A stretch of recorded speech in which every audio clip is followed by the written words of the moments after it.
The rights of humans. If one wishes to advocate a free society, that is capitalism, one must realize that its indispensable foundation is the principle of individual rights. If one wishes to uphold individual rights, one must realize that capitalism is the only system that can uphold and protect them. And if one wishes to gauge the relationship of freedom to the goals of today's intellectuals, one may gauge it by the fact that the concept of individual rights is evaded, distorted, perverted, and seldom discussed, most conspicuously seldom by the so-called conservatives. Rights are a moral concept, the concept that provides a logical transition from the principles guiding an individual's actions and behavior to the principles guiding his or her relationship with others. The concept that preserves and protects individual morality in a social context, the link between the moral code of a man and the legal code of a society, between ethics and politics. Individual rights are the means of subordinating society to moral law. Every political system is based on some code of ethics.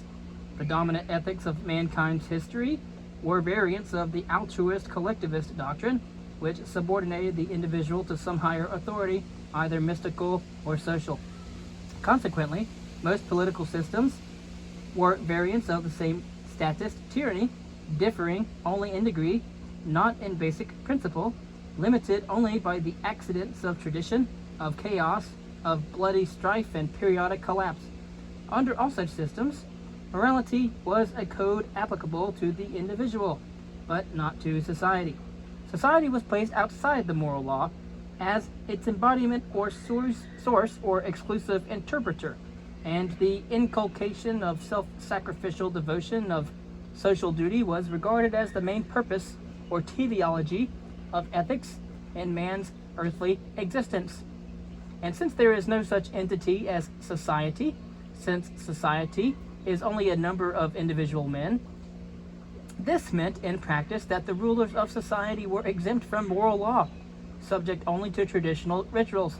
They held total power and exacted blind obedience on the implicit principle of, quote, the good is that which is good for society, or for the tribe, or the band, or the race, or the nation. And the ruler's edicts are its voice on earth, end quote.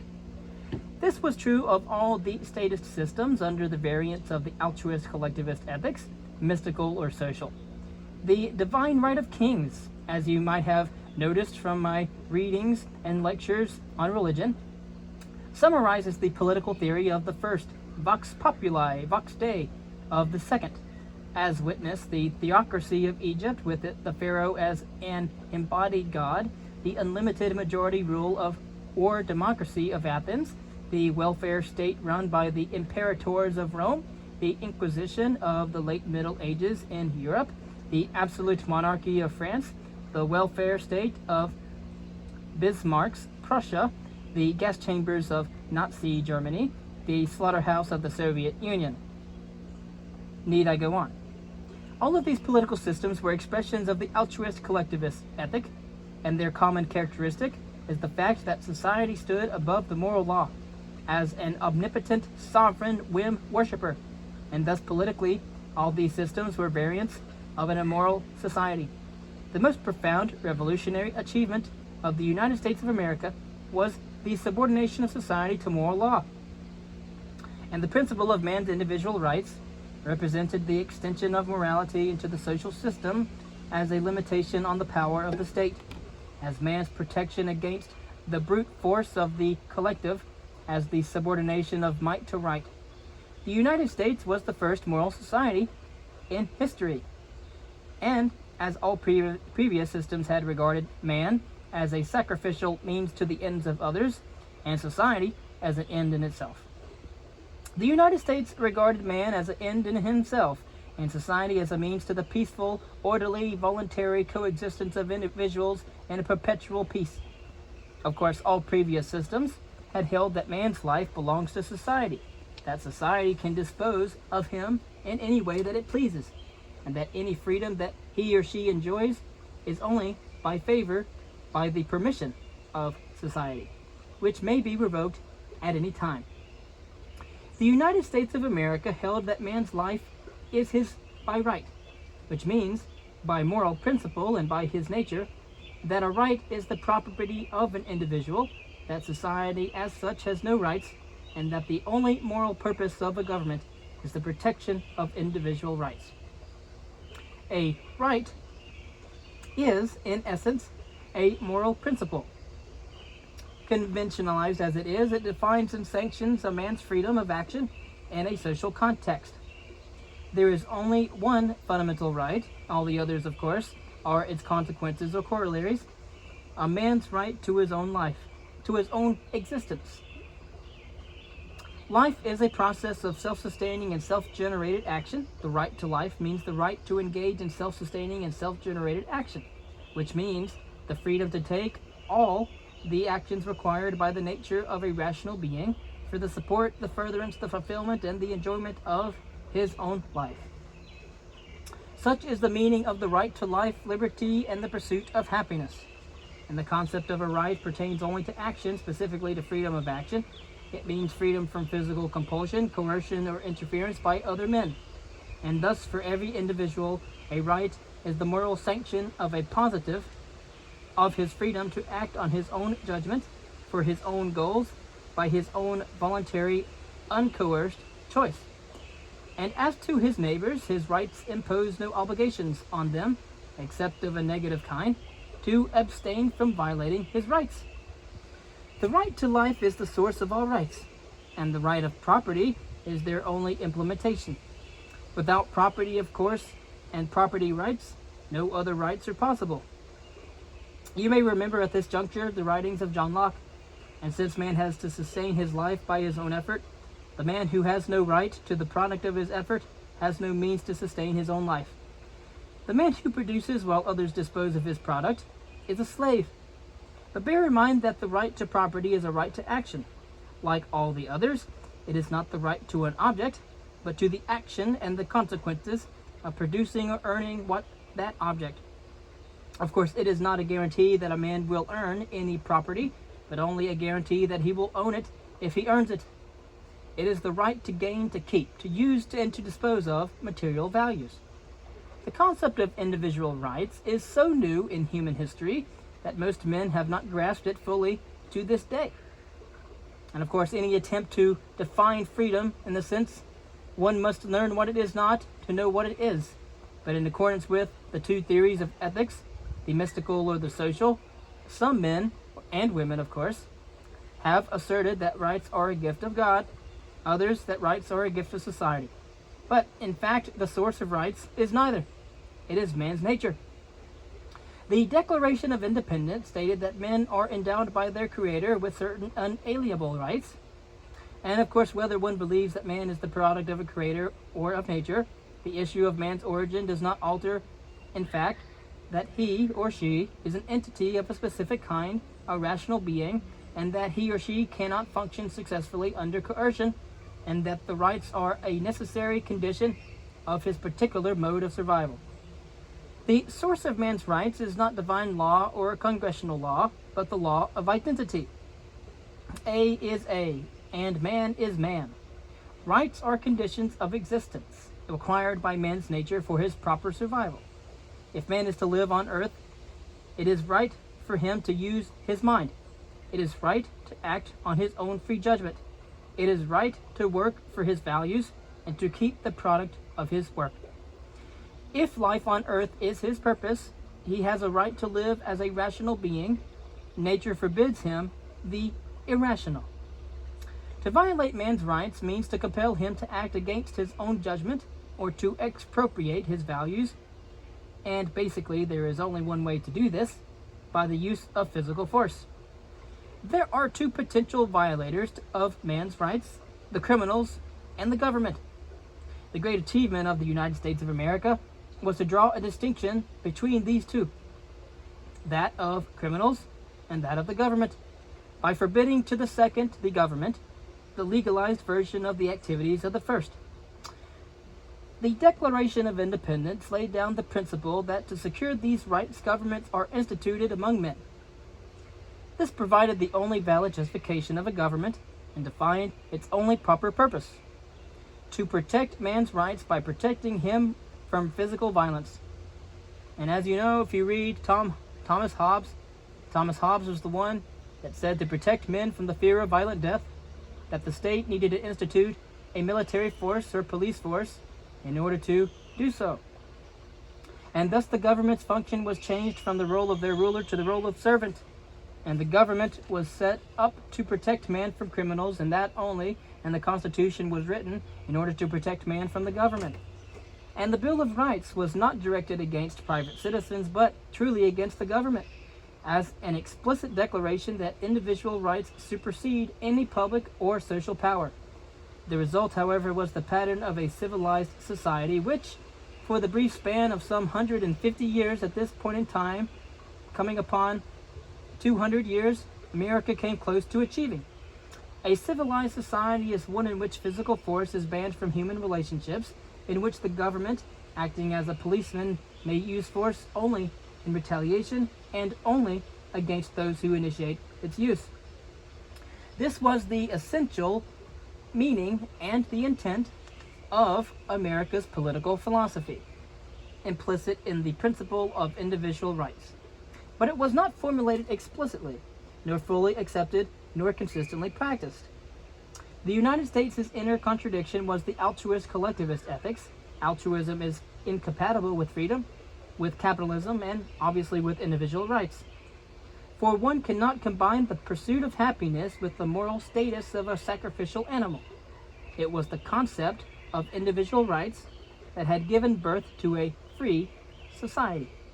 It was with the destruction of individual rights that the destruction of freedom had to begin. A collectivist tyranny dare not enslave a country by its outright confiscation of its values, material or moral. It has to be done by a process of internal corruption. And just as in the material realm, the plundering of a country's wealth is accomplished by inflating the currency, so today one may witness the process of inflation being applied to the realm of rights. But the process entails such a growth of newly promulgated rights that people do not notice the fact that the meaning of the concept is being reversed. Just as bad money drives out good money, so these printing press rights negate authentic rights. And consider the curious fact that never has there been such heretofore a proliferation over all the world of two contradictory phenomena, of alleged new rights and of slave labor camps. The gimmick was the switch of the concept of rights from the political to the economic realm. Of course, the Democratic Party platform of 1960, that of JFK in his inauguration, summarizes the switch boldly and explicitly. It declared that a Democratic administration will reaffirm the Economic Bill of Rights, which Franklin Roosevelt wrote into our national coexist conscience 16 years ago, and bear clearly in mind the meaning of the concept of rights when you read the list which that platform offers. 1. The right to a useful and remunerative job in the industries or shops or farms or mines of the nation. Second, the right to earn enough in order to provide adequate food and clothing and recreation. 3, the right of every farmer to raise and sell his products at a return, which will give him or her and his family or her family a decent living. 4, the right of every businessman, large and small, to trade in an atmosphere of freedom from unfair competition and domination by monopolies at home and abroad. 5th, the right of every family to a decent home. 6th, the right to adequate medical care and the opportunity to achieve and enjoy good health. 7, the right to adequate protection from the economic fears of old age, sickness, accidents, and unemployment. And 8, the right to a good education. A single question added to each of the above 8 clauses would make the issue very clear. At whose expense? Jobs, food, clothing, recreation, homes, medical care, education, etc. do not grow in nature. These are man-made values, goods and services produced by men. So, who is it that is to provide them? If some men are entitled by right to the products of work of others, It means that those others are deprived of rights and condemned to slave labor. And so any alleged right of one man which necessitates violation of the rights of another is not and cannot be a right. No man can have a right to impose an unchosen obligation, an unrewarded duty, or an involuntary servitude on another. There can be no such thing as the right to enslave. And so, a right does not include the material implementation of that right by other people. It includes only the freedom to earn that implementation by one's own effort. Observe then in this context the intellectual precision of the founding fathers. They spoke of the right to the pursuit of happiness. The pursuit, not of the right to happiness. It means that a man has the right to take the actions that he deems necessary in order to achieve his happiness. It does not mean that others must make him happy. He must make himself happy. And the right to life means that a man has the right to support his life by his own work, on any economic level as high as his ability will carry him. It does not mean that others must provide him with the necessities of life. The right to property means that a man has the right to take the economic actions necessary in order to earn property, in order to use it and dispose of it. It does not mean that others must provide him with it.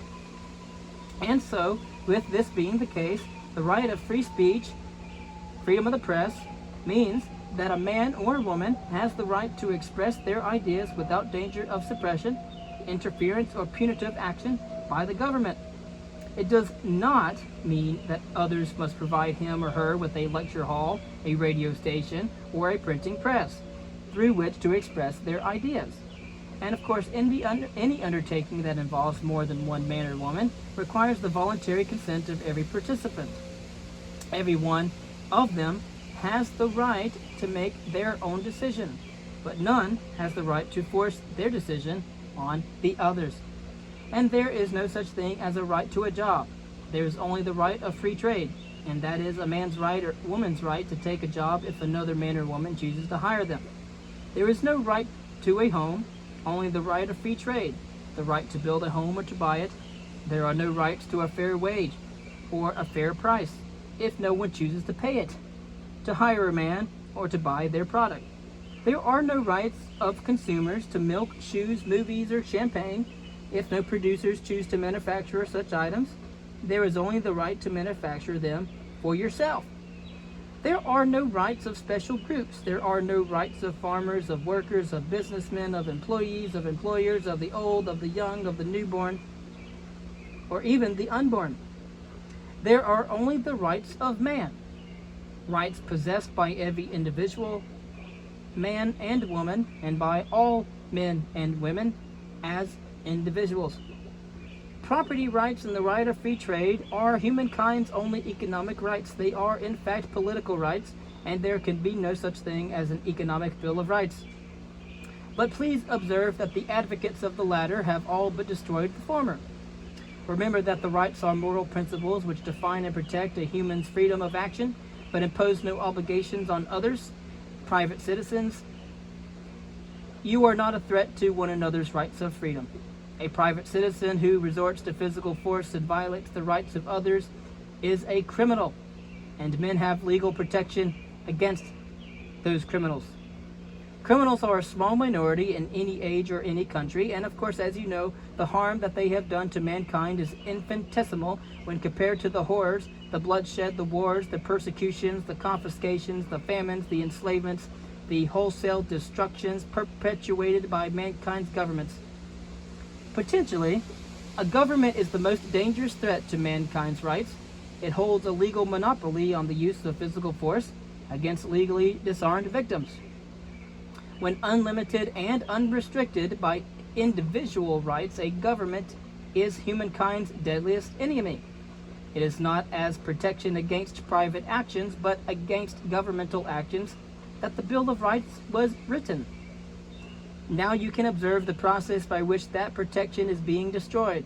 The process consists of ascribing to private citizens the specific violations constitutionally forbidden to the government, which private citizens have no power to commit, and thus freeing the government from all restrictions. The switch, however, is becoming progressively more obvious in the field of free speech. For years, however, the collectivists have been propagating the notion that a private individual's refusal to finance an opponent is a violation of the opponent's right of free speech and an act of what is not commonly referred to today as censorship. It is, however, censorship, they claim, if a newspaper refuses to employ or publish writers whose ideas are diametrically opposed to its policy. Of course, they also say that it is censorship if they claim that a businessman refused to advertise in a magazine that denounces, insults, and smears them.